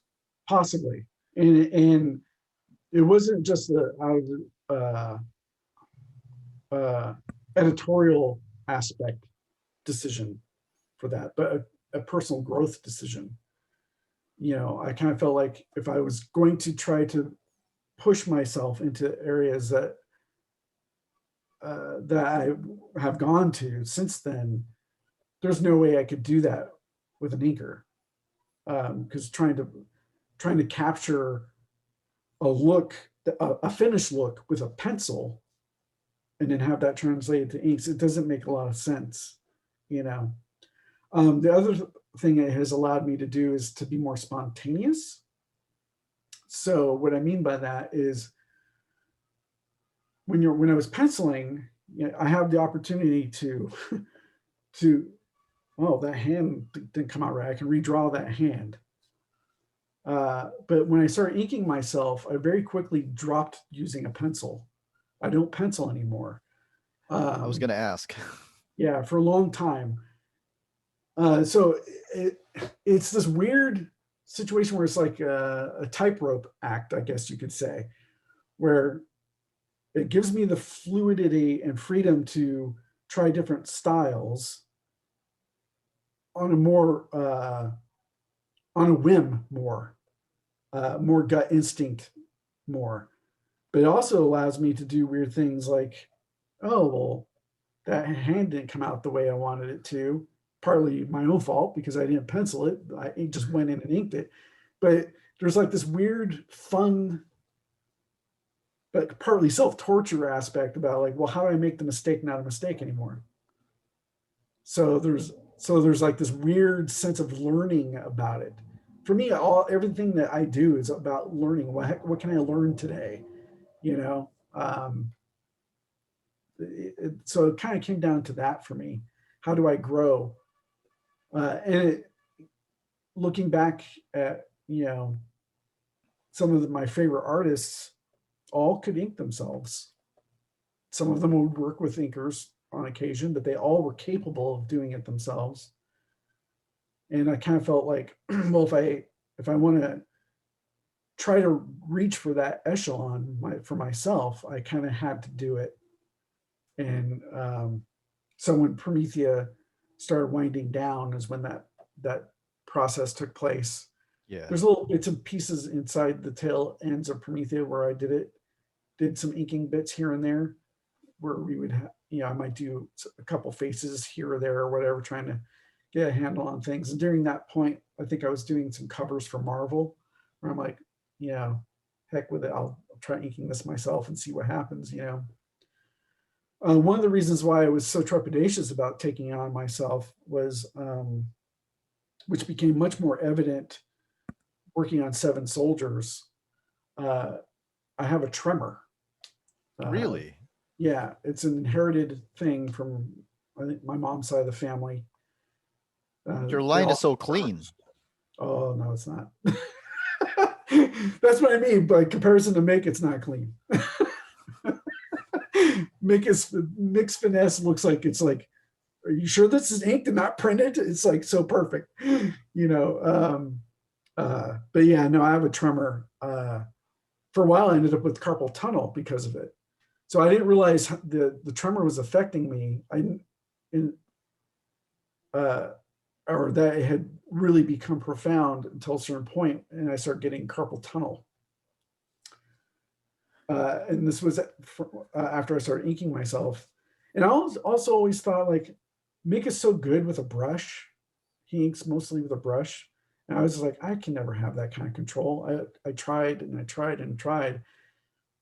And so now I've kind of grown, over the years, I've grown into being able to use a brush, still not as effective as he is, but I use a combination of tools like brush and pen and other things.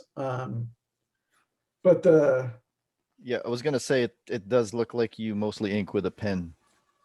yeah, Yeah. yeah, Especially for civilian scenes. uh-huh, Yeah. yeah. And then and then that has gravitated to using washes a lot, or a combination of all these different things. But yeah, the tremor, yeah, it's an ongoing issue. That's part of one of the reasons why it does take me a while to get things done, because I just can't move my hand as quickly with the same level of accuracy. Um, so it takes me longer to do stuff. Uh, I ended up having to use acupuncture for a while when Really? when the problem first started, because I didn't want to have surgery, and that helped me a lot. And then ever since then, I just keep doing, keep my hands stretched out and massaged and all that kind of stuff. But it's a daily thing where you know there I've kind of come to the terms, like, there's no way I would ever have the finesse Mick has purely on that one aspect alone, because of that tremor. There's just, using a brush, there's just no way. So a pen has helped me a lot in that regard, and then I'll combine the two things. So I mean, if it makes you feel any better about the whole speed thing, a lot of the greatest comics artists who ever lived were not the fastest, and it's just lost to history that somebody like Art Adams or Michael Golden or yeah, Jim Steranko yeah, like yeah, couldn't maintain a monthly schedule either, and that's yeah, just lost now. That's the yeah. thing. Like, in the long run, it doesn't matter. Exactly, exactly. That's why, when that guy said to me today about being, evergreen, the work being evergreen matters a lot. You know, to have some sort of longevity of a career, you kind of need that when you're somebody like me, who I can't do a page a day. So And I guess my last question was going to be, are you serious that Batman Black and White #1 said you do not do thumbnails and layouts? But I think you just answered it. yeah, That yes, that's true. that's crazy. So I haven't. how do you do something like this with no thumbnails or layouts? Um, well, I guess there's a little bit of a misconception. I don't do pencils. Okay. So I don't do thumbnails and I don't pencil anything. So there will be some form of layout, but I don't pre-think it out. I'll have an idea loose in my head of what I want it to be. Quite often it doesn't match what I see in my head. And one of the reasons why I stopped doing thumbnails a long time ago, even on Promethea, I just didn't do them, was because I have this weird quirk in my personality where I would do the thumbnail and like the way the balance was on the thumbnail, but then when I would go to execute it on the page, I just couldn't capture the same thing. And I would struggle with that. I would fight to capture that when doing the actual art is telling me, the art is telling me, knock it off. This isn't working. Do something else. Modify. And so I started getting to a point where that frustration was too much and said, okay, I'll just let the thumbnail, the loose idea, live in my head. And as I work it out on the board, putting a chicken scratch of like, this is the shape of the panel or whatever, figure B here, it allowed me to be more spontaneous with those decisions. And I don't know, let the art tell me what it needed to do. So, which is fascinating when we're kind of backtracking a little bit about the writing for myself. So like the writing for myself, I'll put in some of these scripts, a layout idea. Like here's a design idea that we could do. And a lot of times I throw it out, I'll do something completely different when it comes to actually drawing it because it ends up not functioning the way I think it will, the way I see it, So thumbnails kind of became an enemy. Oh, yeah. To adhere to, I would try to adhere to them too much when the practicality of doing the work doesn't match the thumbnail. So it's better to let the ideas sit in my head and see what happens. There's probably some level of risk to that, or you're halfway through a page or whatever, and like, oh, this other idea I have is so much better, but you just like move on, file that away. Perfect is the enemy of done. Yeah, exactly. How do you feel when a fan tells you that something you did changed their life? It's always kind of strange. It's cool to work on something that affects people in that way, but when you're working on it, you don't think about that sort of stuff. You don't think about like, this is going to do this and have this resonance. Hopefully you come up with ideas that will speak to somebody. So like as example, this Batman black and white thing, I got a email from a fan who read it, who was a ER doctor and was touched by the story and said it brought him to tears, and you're like, whoa, that's not what you don't anticipate that sort of thing. So it always kind of is gratifying that you can affect somebody because you are creating art. You want to be able to connect with people and hopefully have them think about things or whatever. But when you hear it, it's always like, it's humbling. I feel that's the word for it. It's humbling that something I worked on creatively could speak to somebody in a profound way. Because when you're doing the work, you're not thinking about it in those terms. You're hopefully thinking that it's hopefully it has some thoughtfulness to it. That's the most that you're trying to get out of it, is does it have something to say? It's not just a slugfest of whatever, it's saying something. But you never think about that it's going to hit somebody emotionally. A great example of that, one of the most profound moments, was when I was working on Batwoman. And there was some controversy behind the scenes about the marriage proposal idea. I had already drawn the scene. We had written it and drawn it. And upper management was like, well, we don't know if we want to have, we don't want a wedding. We don't know if we want to go there. And final decisions hadn't been made what to do. And I remember going to Morrison Con. I was a guest at Morrison Con. And they had this whole setup where get to sign books for people. And this guy and this girl were the last in line for me. And they came up and they put down a copy of Promethea. And they were arguing, standing there arguing. And I remember her saying something like, well, I don't know if I even like this book. Why should he even sign it? I don't even know if I like it. And the guy, it seemed like he was either a brother or a friend, was like, you're going to get this book signed. You'll like it. Just get it signed. And they're sitting there arguing. And it was like one of those situations where they sit down and talk to you for a few minutes. It was like kind of like this interaction, a nice interaction with the fan, instead of them just sign and walk away. And I'm like, just sit down, And so I'm like, I hope you like it. I think you'll like it. If you don't, that's okay. Give it away to somebody, I talked to him for a little bit and I signed the book. And then it was time for them to go because they're the last people. That they wanted to usher them out of the room. And they stood up and all of a sudden the girl goes, wait, I can't leave. I can't leave without saying this.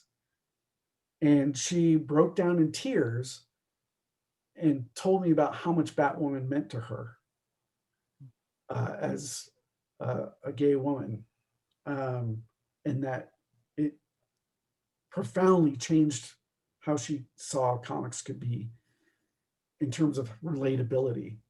And right then and there, that was powerful. I'll never forget it. And right then and there, that's when I kind of knew, like, no matter what, we have to have that marriage proposal still be in Batwoman and fight for what we wanted. Because I just realized how important the work can be sometimes at that moment. Well, if that's the case, then I can't let this interview end without saying, as a then 18-year-old Roman Catholic, Promethea number 17 absolutely changed my life, put my mind at peace with so many things that I was wrestling with at the time. And so thanks to you and Alan and Mick for that. No, it's gratifying, and I'm humbled that the work spoke to you in that way. Promethea seems to be, in particular, have reached a lot of people and had an effect on them, either philosophically or helped them through a tough time in their life. And I think Batwoman is kind of doing some of that for some people, or had done that for some people. Yeah. That's awesome. Thank you. Yeah, it was me wrestling with the whole idea that one religion is right, but then I knew all of the people from different religions, and I'm like, wait, this doesn't make any sense. So yeah. Cool. Is there anything else you want to plug or give a shout out to? No, other than I'll say thank you to all the people I've worked with, over the years, all the great writers you've discussed at length, but various colorists like Jeremy Cox. And Jose Villarrubia, of course, Dave Stewart, who is my partner in this for the long haul, Mick Gray, and all the editors, Todd Klein. Todd Klein is my go-to guy. It'll be a sad day whenever he decides to stop doing comics. I don't know what I'll do if I lose Todd Klein. But greatest letterer who ever lived. Yeah. And of course, Hayden Blackman and all the, great collaborators. It's a team effort. This stuff couldn't happen if it wasn't for everyone kind of coming together. Thank you, Mr. Jim Williams. This was awesome. Thank you. And